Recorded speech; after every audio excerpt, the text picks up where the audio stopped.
कल वाणी चल रही थी 9/5/66 की, पृष्ठ 2 मध्यादि में। Yesterday, the discourse that had been in progress was dated 9th May 1966.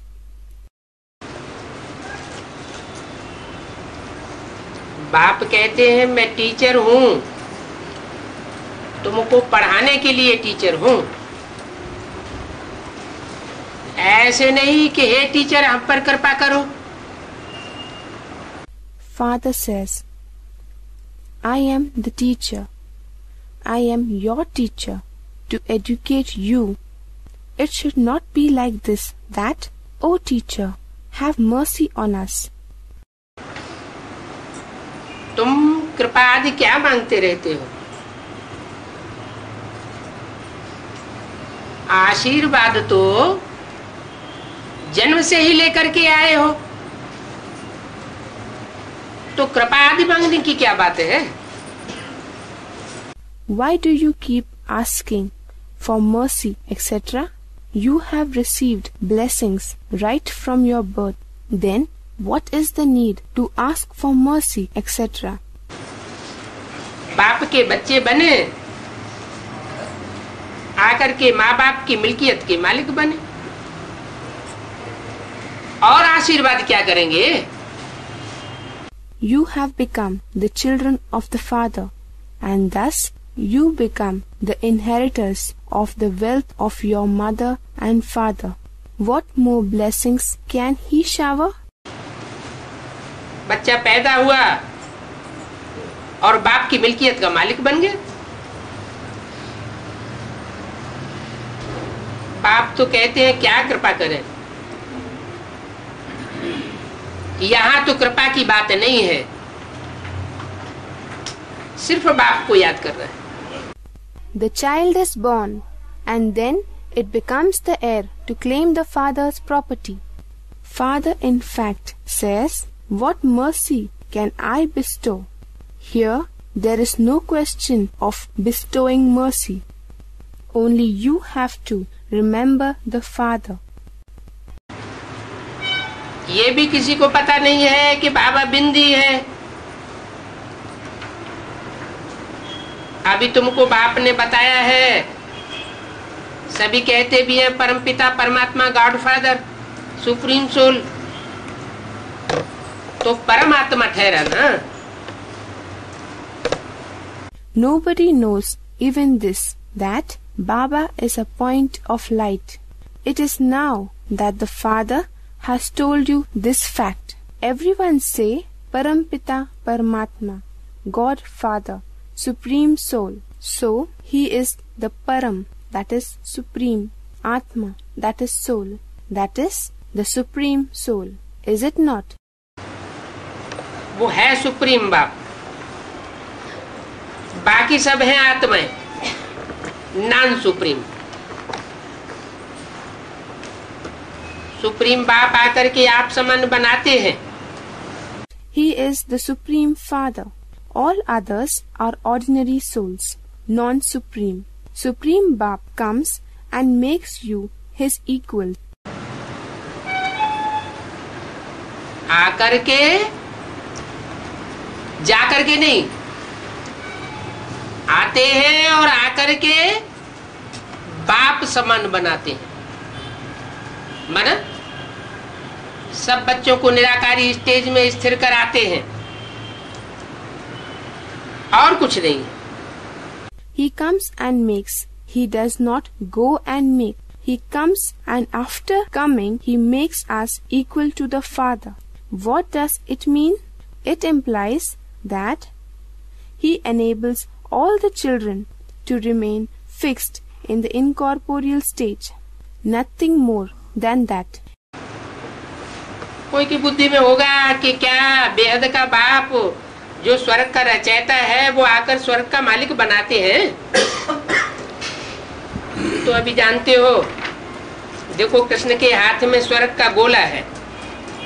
It might be in someone's intellect that Does the unlimited Father, who is the creator of heaven, come and make us the master of heaven? In fact, now you know this fact. Look, the globe of heaven is in the hands of Krishna. गर्भ से बच्चा जब बाहर निकलता है तब आयु शुरू होती है। 6 मास गर्भ में रहा, वो भी गिनती करनी चाहिए। The duration of a child's life is normally reckoned from the time it leaves the womb. It remains 6 months inside the womb. This period also should be counted. परंतु वो गिनती नहीं है। श्री कृष्ण तो पूरे 84 जन्म लेते। गर्भ से बाहर आया उस दिन से 84 जन्म गिनेंगे। But it is not taken into account. In fact, Sri Krishna takes complete 84 births. 84 births are counted from the time of exit from the womb. Lakshmi Narayan को तो बड़ा होने में 20-25 वर्ष लगे ना, तो वो 30-35 वर्ष 5000 वर्ष में से कम करना पड़े।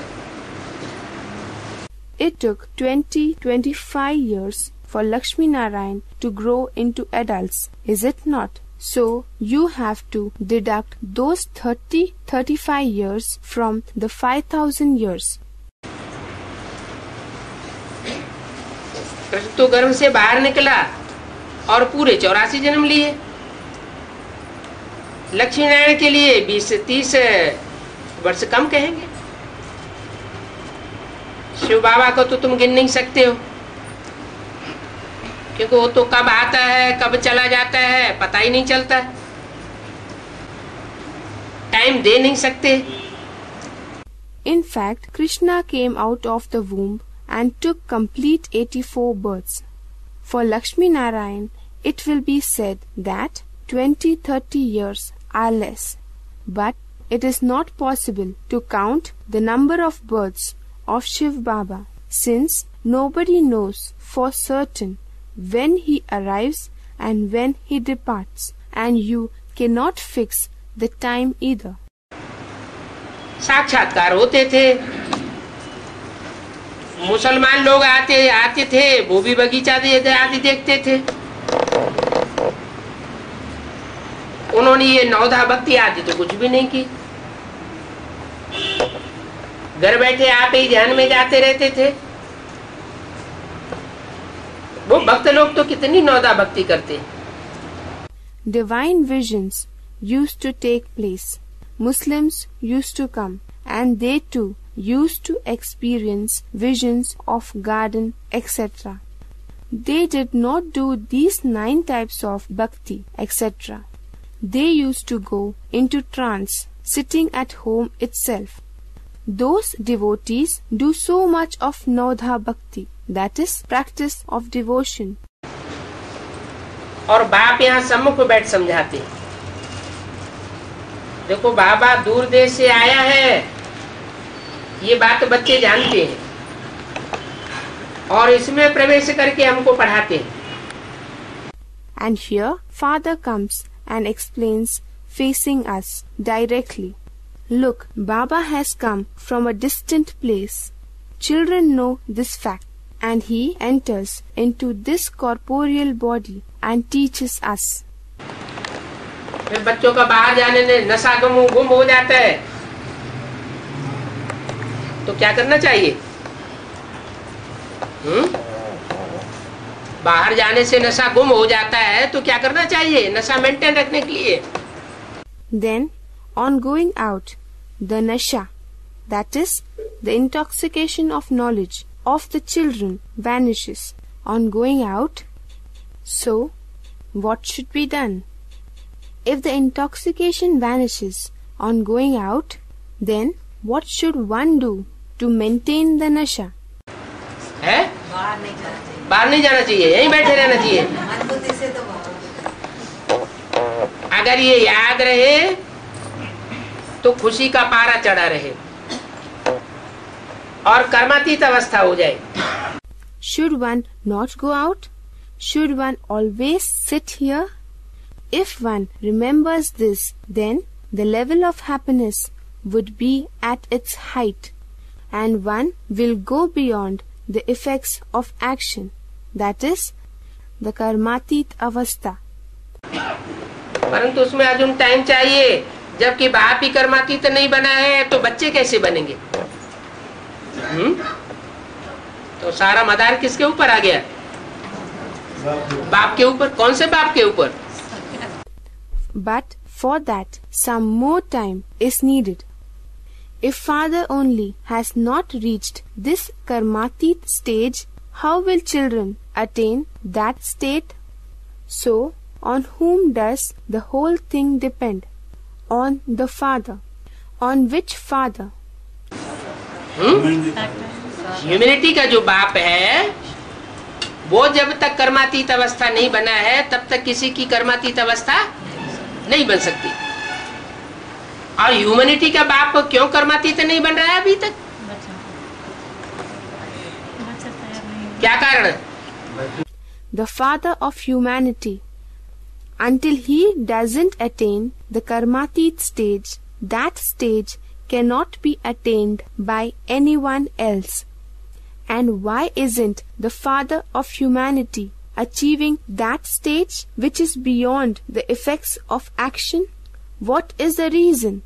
क्योंकि बच्चों को साथ लेकर के जाना है, अकेला वापस नहीं जाना है। तो बच्चों को जिनको साथ लेकर के जाना है उनके साथ रहना तो है ना। कब तक?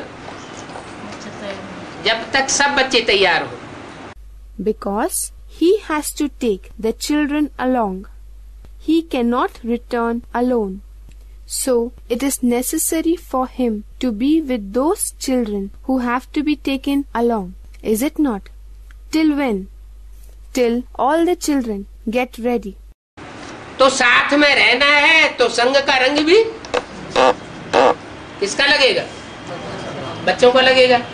अरे उसमें तो सुप्रीम सोल बाप प्रवेश है, उसे संग का रंग क्यों लगेगा? So if he has to stay in the children's company, he will be colored by whose color of company? By the children. Array, the supreme soul father resides in him. Then why will he get colored by the color of company? लगना चाहिए है? नहीं लगना चाहिए? है? लगना चाहिए। एक कोई लगना चाहिए या सबको लगना चाहिए? सबको क्यों है? Should he get colored by the color of company? Should he not get colored by the color of company? Should he get colored? Should the color of company be felt by one or all? Why all of them? एक supreme soul बाप एक मुकर्रर रथ में आता है, तो जिस एक मुकर्रर रथ में आता है उसके लिए गारंटी होनी चाहिए कि उसको संग का रंग न लगे। बाकी जो रुद्रमाला के मणके हैं जिनमें मुख दिखाए जाते हैं यादगार प्रवेशता की, उनको भले संग का रंग लगता रहे, क्योंकि वो तो मुकर्रर नहीं है। One Supreme Soul Father enters into one fixed chariot. So there should be a guarantee for that single fixed chariot in which he enters, that he should not be influenced by the color of company. Though the rest of the beads of the rosary of Rudra, that is, the Rudra Mala, who are shown with faces which are the reminder of the divine entry, be influenced by the company, because they are not the fixed chariots. मुकर्रर तो एक ही है, तो आखिर निराकरण क्या हुआ है? परसेंटेज नहीं, The fixed chariot is just one. So what is the final result? No. एक जिसमें मुकर्रर रूप से प्रवेश करता है उसका अनेक बच्चों से कनेक्शन है, क्योंकि 500 करोड़ बच्चे हैं। The one in whom the entry is in a fixed way, he has connection with many children, because he has 500 crore children. Ibrahim Buddha Christ के लिमिटेड बच्चे, whereas Ibrahim, Buddha and Christ have limited children.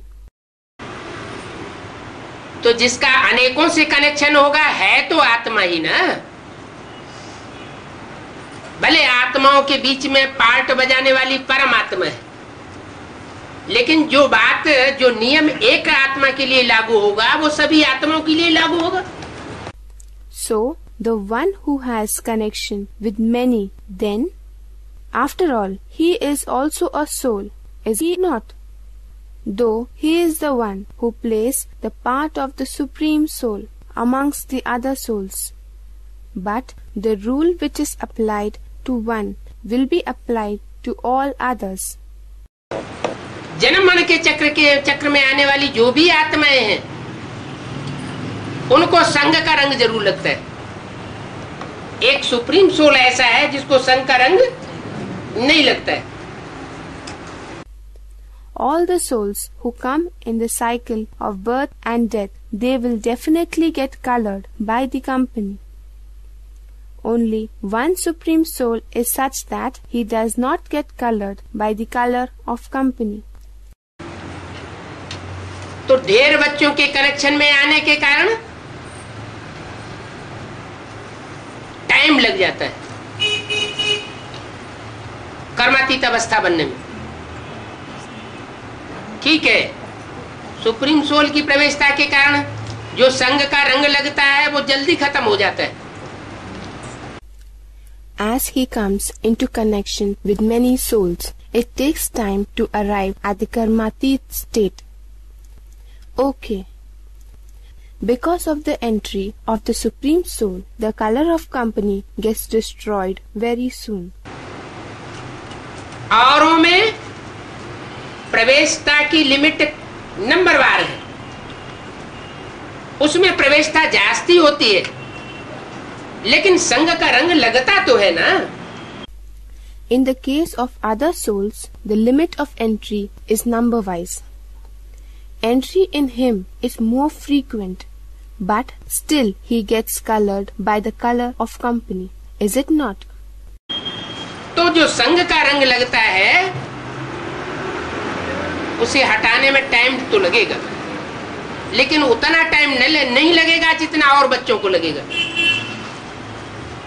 So it will definitely take time to remove that color, but he doesn't take that much time as the other children do. नंबरवार बच्चे हैं, 108 की माला है,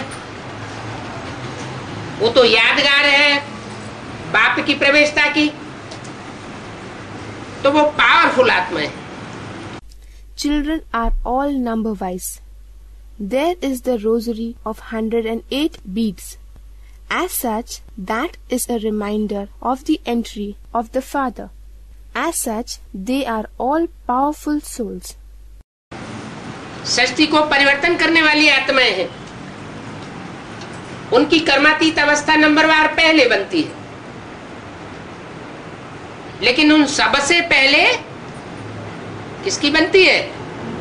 बाप की बनती है, लेकिन वो अकेला नहीं कर सकता, बच्चों के साथ ही उसका पार्ट लुधा हुआ है। They are the souls who are supposed to transform the world. They arrive at karmatit state early, but rank-wise. But before all of them, who is the first to reach this state? The Father reaches that stage first. Yet he cannot do so alone, as his role is fixed with those of the children.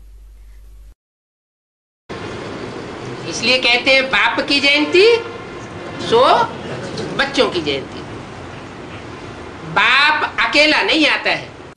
That is why it is said that when it is the birth anniversary of the Father, it is also the birth anniversary of the children. Father never comes alone. जब supreme soul बाप भी अकेला नहीं आता है, ब्रह्मा विष्णु शंकर के साथ आता है, तो जो ह्यूमैनिटी का बाप है उसकी जयंती होगी, क्योंकि जयंती तो साकार की होती, तो वो अकेले की जयंती नहीं मनाता। When the Supreme Soul Father himself does not come alone, he comes along with Brahma, Vishnu and Shankar. Then when will the birth anniversary of the Father of humanity take place? Since the birth anniversary would take place only while in the corporeal body. However, he does not celebrate the anniversary of himself alone. नई दुनिया का संगठन प्रत्यक्ष होगा तो एक से नहीं होगा, परिवार होगा, कुटुंब होगा, एक साथ प्रत्यक्षता होगी। The gathering of the new world will not be revealed through just one. It will be a family. It will be a family line. Revelation will take place together. तो बताया, सबसे पहले मम्मा को अच्छा पोजीशन गया है।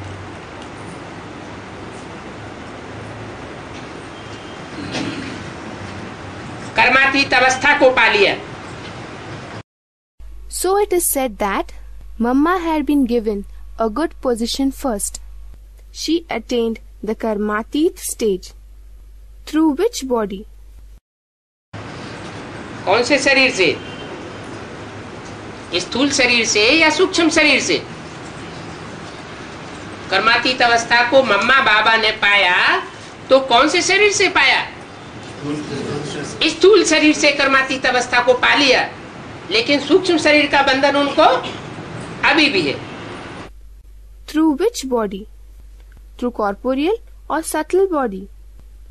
Mamma and Baba attained Karmatit state, but through which body? They attained Karmatit state through corporeal body, but the bondages of the subtle body remain even now. शरीर के दुख सब दूर हो गए। बाबा भी चाहते क्यों न वहां जाए, सर्विस करे। The sufferings of the corporeal body are all gone, so Baba also wished, why not go there and do service? क्योंकि उस समय ब्रह्मा बाबा ने शरीर छोड़ा नहीं था, तो उनकी भी ये आस थी कि जैसे मम्मा शरीर छोड़ करके चली गई, सूक्ष्म वतनवासी बन करके सूक्ष्म शरीर धारण करके सर्विस करती है, वैसे मैं भी जा करके सर्विस करूं। It is because at that time Brahma Baba had not left his physical body. So it was his wish too that as Mamma left the body and went away as a subtle world dweller and is doing service in the subtle body, similarly even I should go and do service. मम्मा को तो बहुत अच्छी lift मिल गई।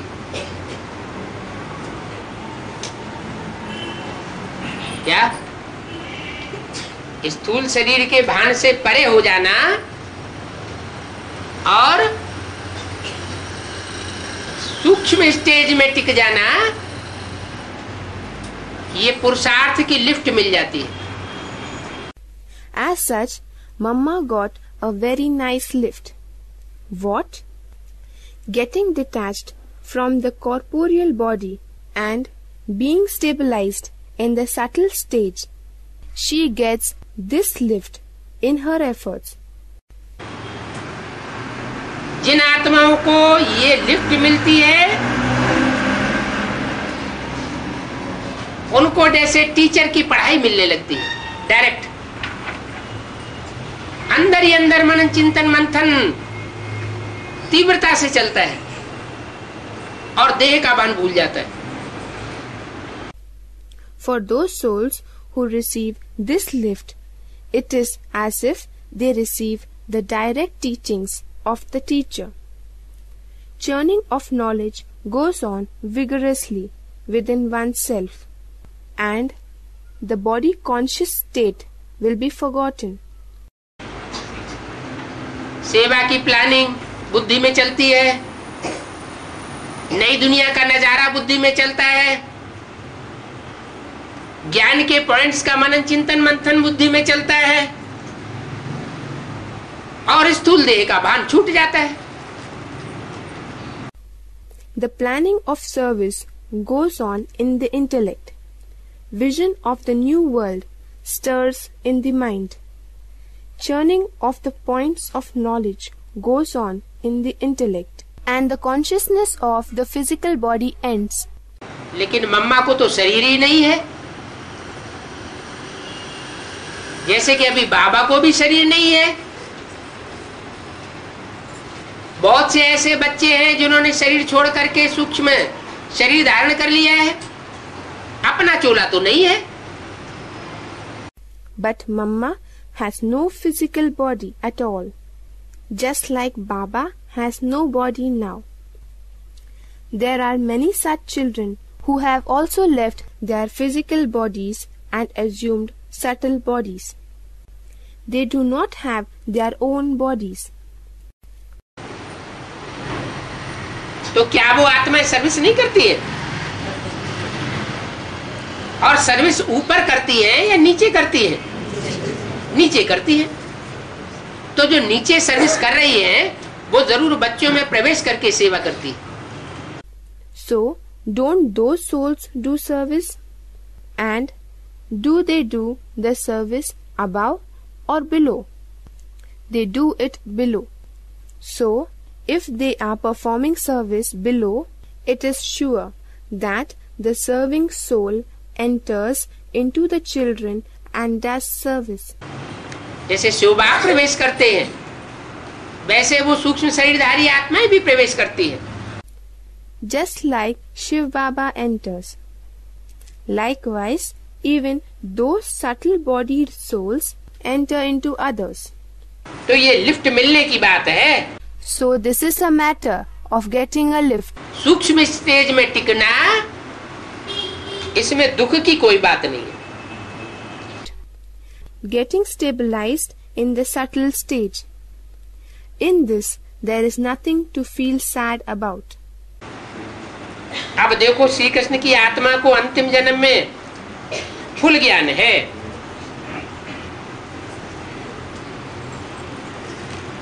फिर गर्भ से बाहर निकलेंगे तो पाई पैसे का भी ज्ञान नहीं होगा। Look, now the soul of Sri Krishna has full knowledge in his last birth. Then he will come out of the womb. At that time, he will not have knowledge worth even a penny. बाप आकर समझाते हैं कृष्ण ने कोई मुरली नहीं बजाई, वो तो ज्ञान की बातों को जानते ही नहीं। लक्ष्मी नारायण नहीं जानते तो फिर ऋषि मुनि सन्यासी आदि कैसे जानेंगे? Father comes and explains that Krishna never played the Murli, and as such he did not know the matters of knowledge. If Lakshmi Narayan themselves do not know, how can ascetics, that is, Rishi, Muni, Sannyasis, etc., know? विश्व के मालिक लक्ष्मी नारायण ने ये नहीं जाना तो ये फकीर सन्यासी कैसे जानेंगे? सागर में पीपल के पत्ते पर आया, ऐसे दिखाते हैं।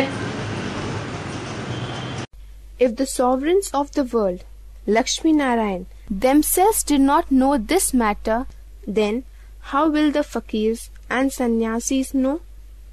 It is said that he, that is Krishna, arrived on a peepal leaf floating on the ocean. It is also shown in this manner. अब जानते नहीं है कि सागर क्या है, पीपल का पत्ता क्या है। इतनी हल्की पीपल के पत्ते की नवैया क्यों बनाई है?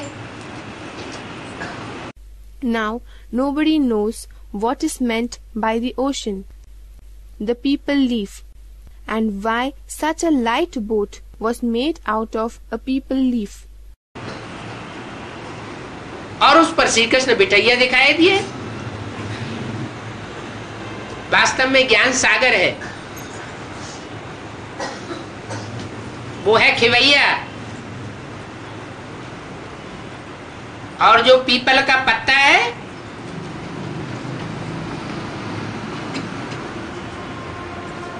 वो ब्रह्म वृक्ष माना जाता है।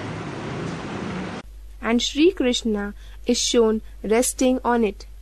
In reality, it is an ocean of knowledge.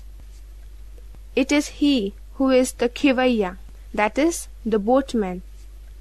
And the people leaf is considered as the Brahma Vriksha, that is, tree. People, और कहते हैं कि पीपल पर भूत प्रेत निवास करते हैं। इसलिए भक्ति मार्ग में पीपल की लकड़ी चूल्हे में जलाते नहीं है। People, and it is believed that ghosts and evil spirits dwell on the peepal tree. That is why in the path of devotion, that is Bhakti Marg, peepal wood is not burned in a cooking oven. न people के लकड़ी से जलाई हुई आग से बनी हुई कोई चीज खाते। अब ये भक्ति मार्ग की मान्यताएं हैं, है तो कुछ भी नहीं। Neither is the food that is prepared on the fire generated by the burning of peepal wood is eaten. Now, these are the beliefs of the path of devotion. Actually, they are nothing. वास्तव में people का पत्ता हवा का झोंका जब आता है तो बहुत हिलता है। In reality, the peepal leaf shakes a lot when the wind blows. People पात सरस मन डोला। तो ये मन रूपी जो ब्रह्मा है वो पीपल के पत्ते की तरह डोलायमान हो जाता है। पीपल पात सरस मन डोला। It means that the mind wavers as violently as the peepal leaf does. So Brahma, in the guise of the wavering mind, also shakes like a peepal leaf. कब? जब सूक्ष्म शरीर धारण करके कोई ब्राह्मणी में प्रवेश करता है। जिस ब्राह्मणी में प्रवेश करता है वो ब्राह्मणी अंतिम जन्म के चोले में जगत की माता का पाठ बजाती है। When he assumes a subtle body and enters into some Brahmani, that is, a Brahmin woman, the Brahmani in whom he enters plays the role of world mother in the corporeal body of her last birth. माताओं की हालत कलयुग के अंत में बहुत पतली हो जाती है। चारों ओर के बंधन लग जाते हैं और वो तो जगत की माता है, पूरा ही रावण की जेल में आ जाती है। The situation of mothers at the end of the Iron Age becomes extremely critical. Bondages from all directions tie them up. And she is the universal mother. She comes into the clutches of Ravan completely. तो दूसरों के प्रभाव में कौन आवेगा?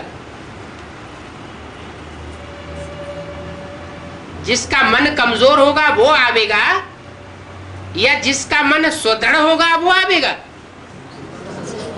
कमजोर मन वाला दूसरों के चंबे में आ जाता है। So, who will come into the sphere of influence of others? Will the one with a feeble mind come under the influence of others? Or will the one with a powerful mind come under the influence of others. The one with a feeble mind comes into the trap of others. निर्णय करने की शक्ति उतनी नहीं रहती, तो दूसरों की बातों पर विश्वास कर लेना पड़ता है. They do not possess that much power to judge, so it becomes necessary for them to believe in the words of others. तो वो ब्रह्मा की सोल जिसे जगदम्बा में प्रवेश करती है, वो जगदम्बा हुआ पीपल का पत्ता, और कृष्ण की सोल है बिठैया, शिव बाप है खिवैया, और ये संसार सागर है विषय सागर.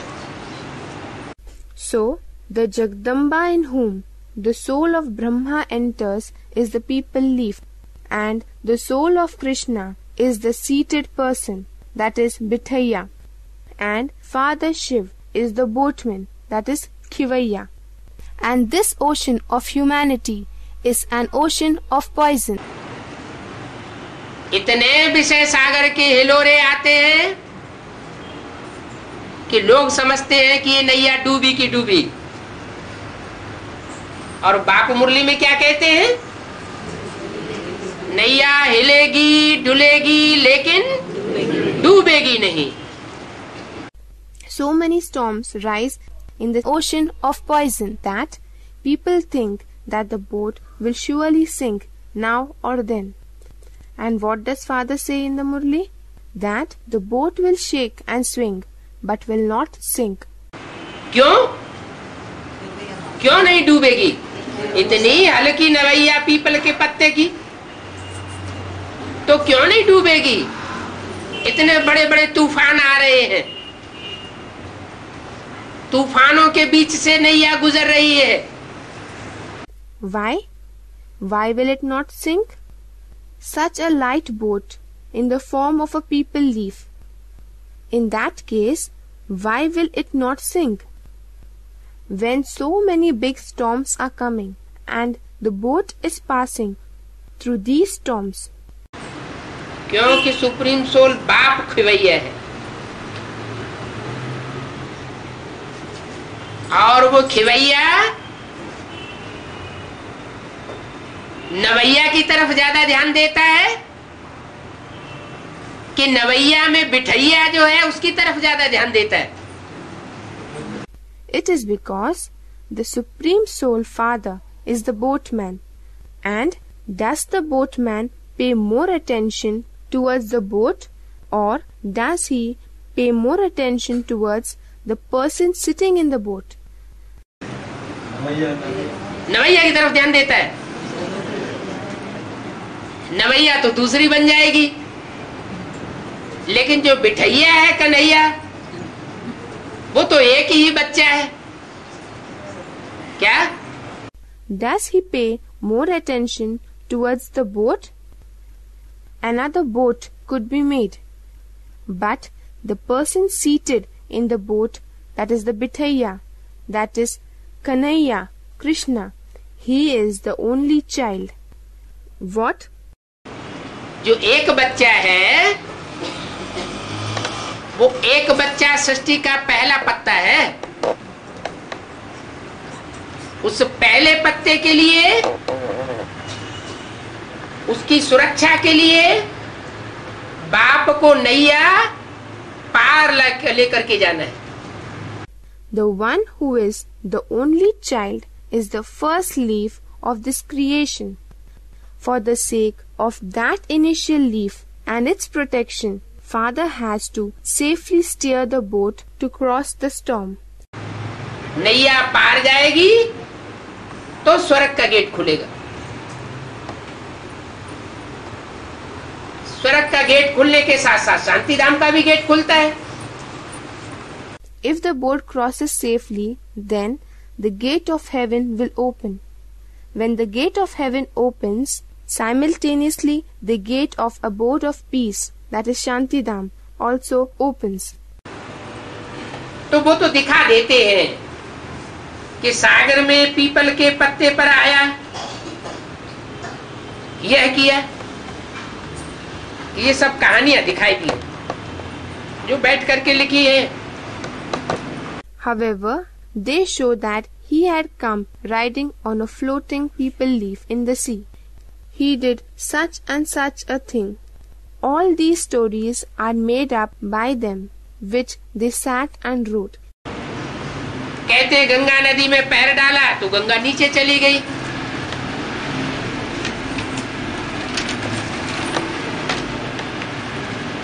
9/5/66 की वाणी का 3रा पेज। अब विचार करो,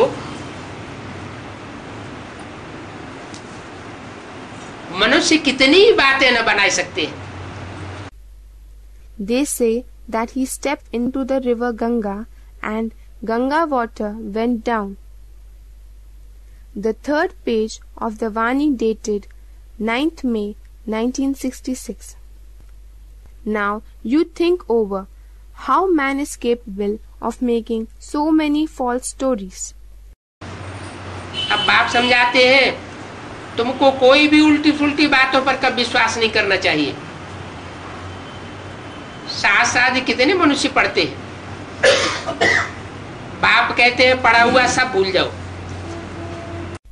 Now father explains that you should never believe in any false gossip. Men read so many scriptural texts, etc. Father says, forget whatever you have read. बाप ने प्रैक्टिकल कहा है तो 2500 वर्ष के बाद मनुष्यों ने पुस्तकों में वो लिख करके रखा है गीता में। हे अर्जुन, तू जो कुछ पढ़ा हुआ है वो सब भूल जाए। Father has said practically. Then 2500 years later, people have written those words in the books, in the Gita, that, Hey Arjun, forget whatever you had read. इस देह को भी भूल जाओ। तुम नंगे आए थे, माना आत्मा जब परम धाम से आई थी तो शरीर रूपी वस्त्र लेकर के नहीं आई थी। You forget even this body. You were naked when you came. That means when the soul descended from the soul world, it did not come taking a cloth-like body. फिर यहाँ ये वस्त्र धारण करके पार्ट बजाया। आत्मा ही एक शरीर छोड़ दूसरा पार्ट बजाती है। भिन्न नाम, भिन्न रूप, भिन्न देश, भिन्न चोला पहन करके पार्ट बजाती आती है। Then it plays its part here after taking this body form of dress. The soul itself discards its old body and plays a new role. It goes on playing different roles, taking different names, different features, different country and different corporeal bodies. अब बाप कहते हैं ये तुम्हारा वस्त्र छी हो चुका है, ये तुम्हारा शरीर रूपी वस्त्र पुराना हो गया है, छी हो गया है, और आत्मा और शरीर दोनों ही पतित हो चुके हैं। Now, Father says that this body of yours has decayed now. Your clothing in the form of the corporeal body has become old. It is worn out. Both your soul and body have become impure. आत्मा को ही श्याम और आत्मा को ही सुंदर कहा जाता है। आत्मा प्योर थी तो सुंदर थी, फिर काम शिक्षा पर बैठने से काले बने।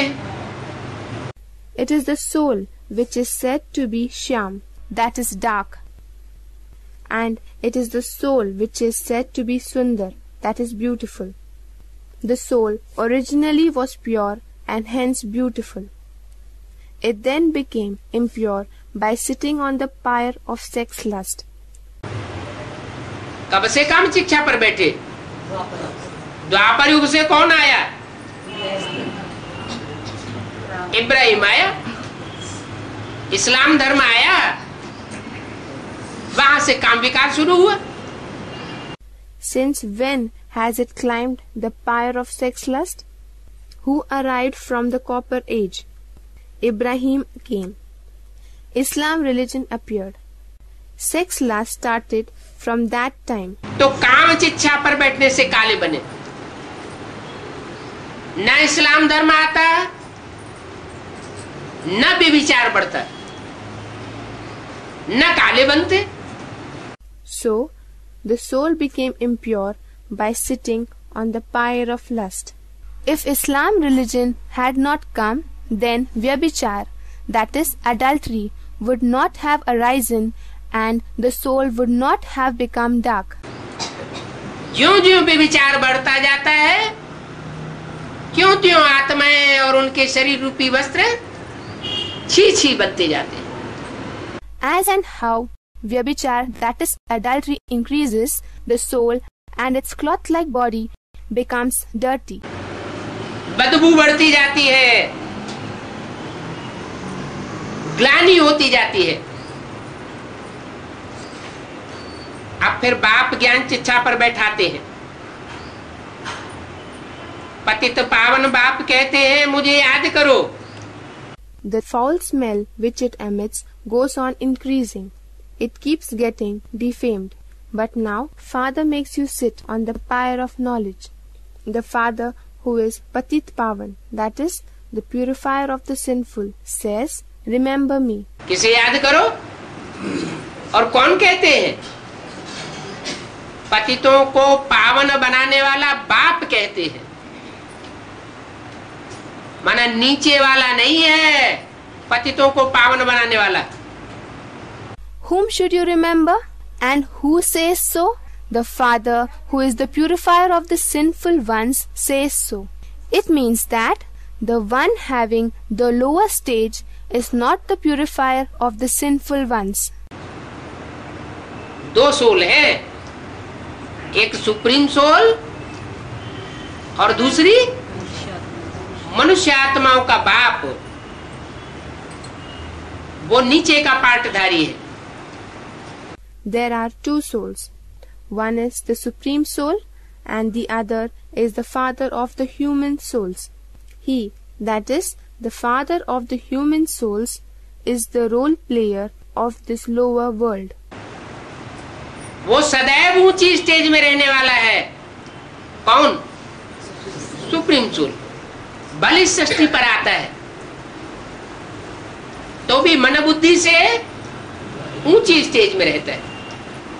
He is the one who always remains in the highest stage, who, the Supreme Soul. Though he comes in this world, yet his mind and intellect always remains in the highest stage. इसलिए यादगार दिखाते हैं कि शंकर जी सदैव कहाँ रहते थे? कैलाश पर्वत पर रहते थे। अब उन्होंने हिमालय पहाड़ पर जो ऊंची चोटी कैलाश की है वो दिखाई दी है। That is why they show the memorial of this. Where is Shankarji always shown to reside? He is shown as residing on Mount Kailash. Now they have shown him as residing on the highest peak of Mount Kailash of the Himalayas. अब पहाड़ पर रहने की कोई बात नहीं है, ये तो ऊंची स्टेज में रहने की बात है कि परमात्मा बाप बरस सुप्रीम सोल इस सृष्टि पर आता है तो साकार सृष्टि पर आते हुए भी, छीछी शरीर में आते हुए भी ऊंची स्टेज में रहता है। It is not that he dwells on a mountain, but it is the matter of stabilizing in the highest stage.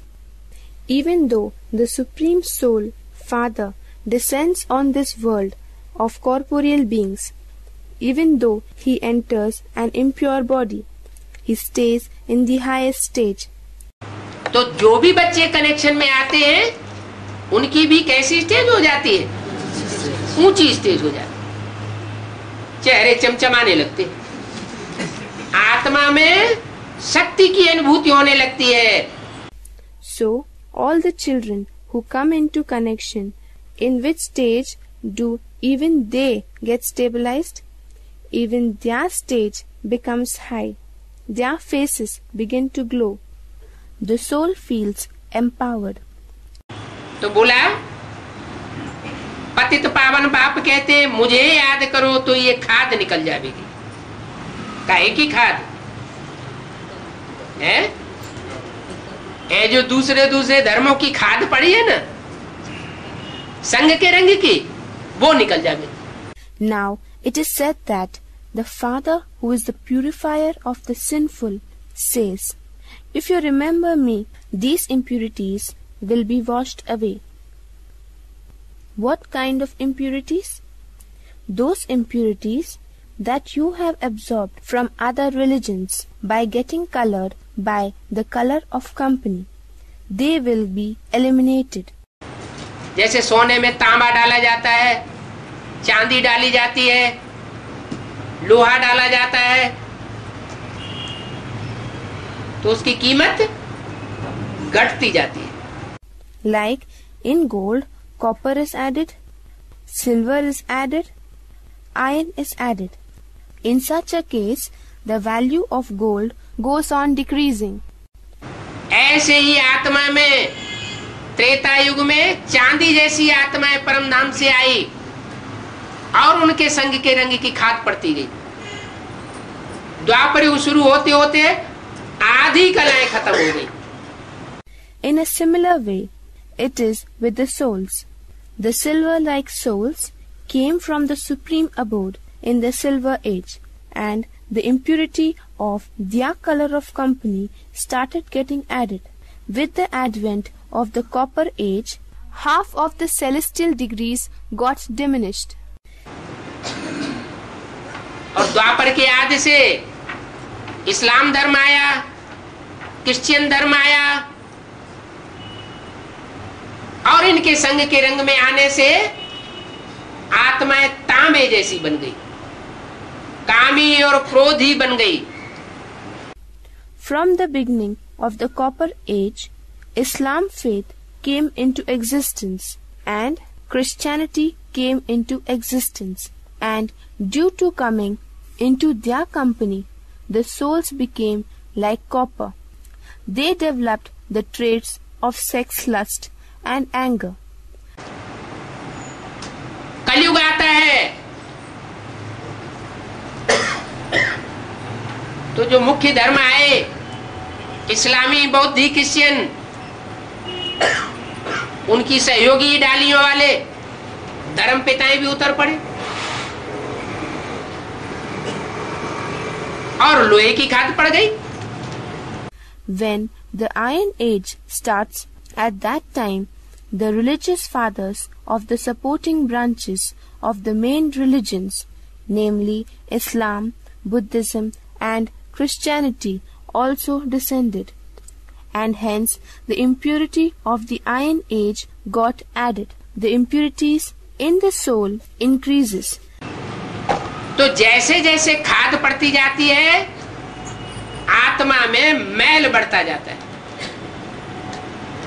आत्मा सुंदर से श्याम होती जाती है, काली बनती जाती है।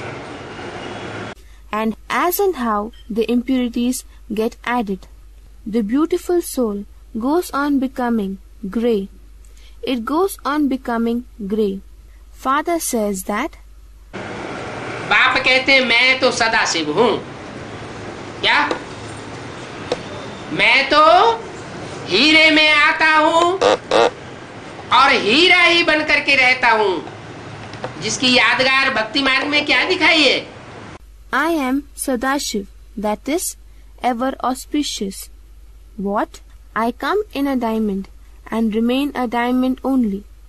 How has this been depicted in the cult of devotion? Somnath के मंदिर में लिंग में लाल पत्थर का जो लिंग था, उसमें हीरा जड़ा हुआ था। In the Somnath temple, the red shivling which is present there, a diamond is shown studded on that red shivling. तो मैं हीरो पार्टधारी में आता हूं और हीरो पार्ट बजाता हूं। वो आत्मा हीरो पार्ट नहीं बजाती है, मैं उसमें हीरो पार्ट बजाता हूं। I enter the person who plays the hero part and play the role of a hero myself. That soul does not play the part of the hero himself. I play the role of a hero through his body. Brahma के चोले में भी प्रवेश करता है तो ब्रह्मा की soul सहन शक्ति का पार्ट नहीं बजाती है। कौन बजाता है? सुप्रीम सोल पार्ट बजाता है।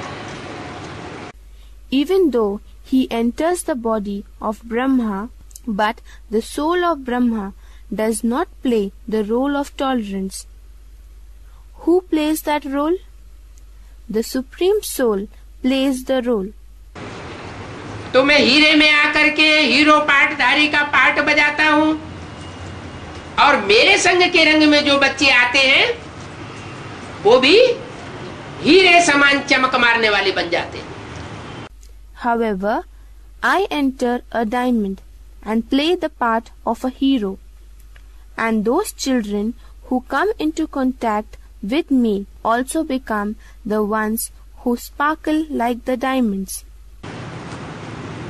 आंखों में भी चमक आ जाती है, चेहरे में भी चमक आ जाती है, मन बुद्धि में भी चमक आ जाती है।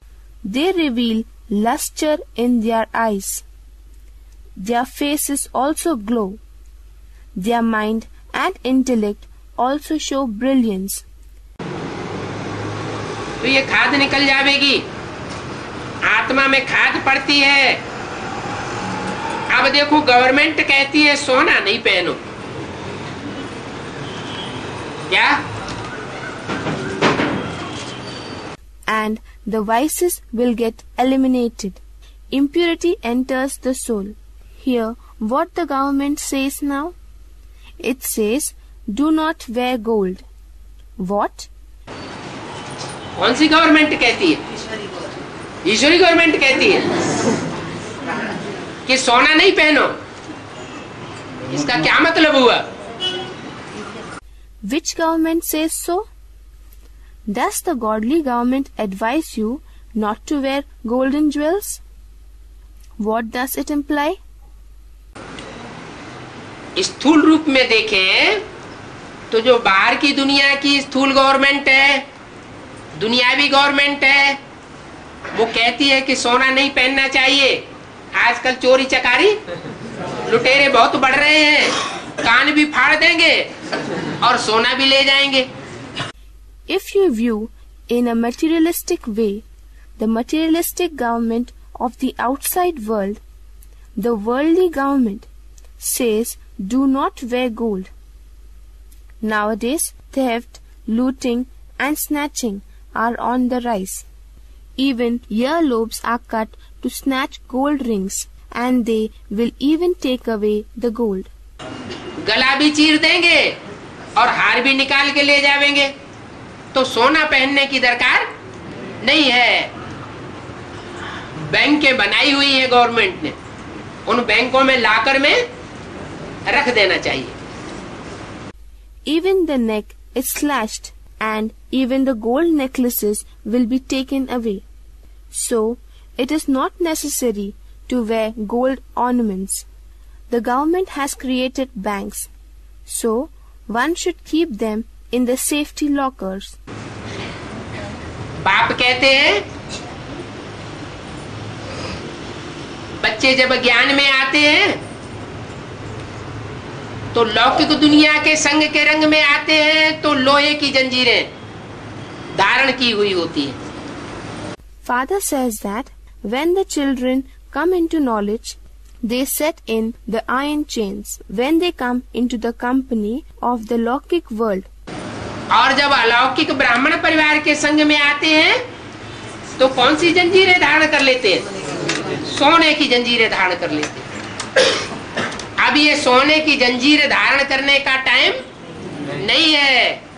इन देवताओं के संग के रंग से तुम पावन नहीं बनोगे। And when they come in the company of the spiritual Brahmin family, then what kind of chains do they assume? They assume golden chains. But now it is not the time for wearing golden chains. you will not become pure in the company of these deities. जो basic knowledge में चलने वाली आत्माएं हैं वो सब क्या बनेगी? सत्युग त्रेता में देवता बनेगी। उन देवात्माओं के संग के रंग से तुम्हारा निस्तार होने वाला नहीं है। तो ये सोना पहनना अब बंद करो। What will those following the basic knowledge become? They will become deities in the golden and silver ages. You cannot elevate yourself in their company. So stop wearing gold now. Government कहती है सोना नहीं पहनो। जो थोड़ा बहुत है वो सोना भी लूटते रहते हैं। गवर्नमेंट भी लूटती है, चोर चकार भी लूटते रहते हैं, और जो खोद के जमीन में गाड़ देते हैं तो भूकंप आदि आता है, प्रकृति उसे विलीन कर देती है जमीन में।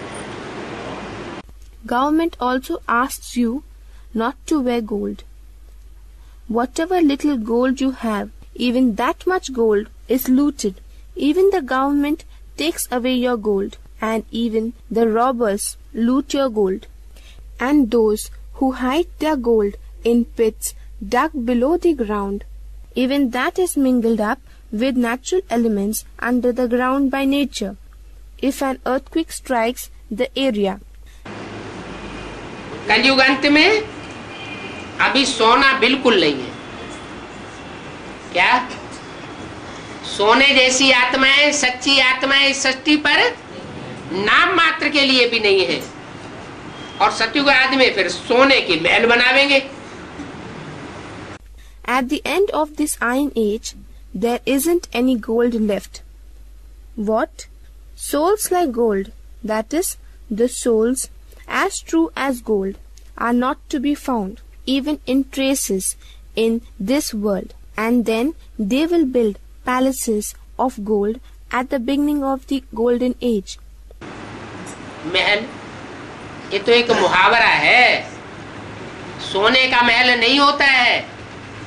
महल माना किला, किला माना संगठन। जो सच्ची आत्माएं हैं, सच्चे दिल वाली आत्माएं हैं, उनका संगठन तैयार हो जाता है। Palaces? It is just a proverb. Golden palaces will not be there. Palace means fort. Fort means gathering. A gathering of such true and golden-hearted souls will form. त्यागी, तपस्वी, सच्चे पुरुषार्थी जैसे बाप श्रीमत से चलाना चाहते हैं, वैसे ही चलने वाली आत्माएं, उनका संगठन तैयार होता है। The ones who renounce the world, spend time in meditation, and true effort makers, and those truly following supreme directions as received from the Father. The gathering of such souls gets ready. Wonder है। सतयुग आदि में तुम फिर से वैसे ही सोने के महल बनावेंगे। सच्ची आत्माओं का महल बनेगा और आप सब बच्चे सोने जैसे बन जाएंगे। It is a wonder that you will prepare the palaces of gold once again at the beginning of the golden age. The palace of true souls will be made, and all you children will become like gold. और संगम युग में कैसे बनना है? हीरा जैसा बनना है। हीरा जैसा बनना है तो किसको पहनना है? सोना पहनना तो गवर्नमेंट ने बंद कराई दिया। तो हीरा बनने के लिए हीरा पहनना है। And how should you be in the confluence age? Should be like a diamond. If you want to become like a diamond, then what should you wear? Government has banned the wearing of gold. So you must wear diamonds to become a diamond. लेकिन ऐसा तो government नहीं कहती वो कि हीरा पहनना है। ईश्वरीय गवर्नमेंट कहती है कि सबसे अच्छा पुरुषार्थ है नारायण को याद करना। ये बहुत सहज पुरुषार्थ है। But that government does not say so, that you must wear diamonds. Godly government says that remembering Narayan is the best effort, and it is a very easy effort too. क्योंकि नारायण वो है हीरो पाठधारी। हीरो पाठधारी को जितना बुद्धि से याद करेंगे तो स्वयं भी हीरे जैसे बनेंगे। और कोई दूसरा रास्ता नहीं है तमो प्रधान से सतो प्रधान बनने का। Because Narayan plays the role of the hero. If you remember the one who plays the hero's role intensively with your intellect, you will also become like a diamond. There is no other alternative way to become wholly virtuous from the totally degraded state. Om Shanti.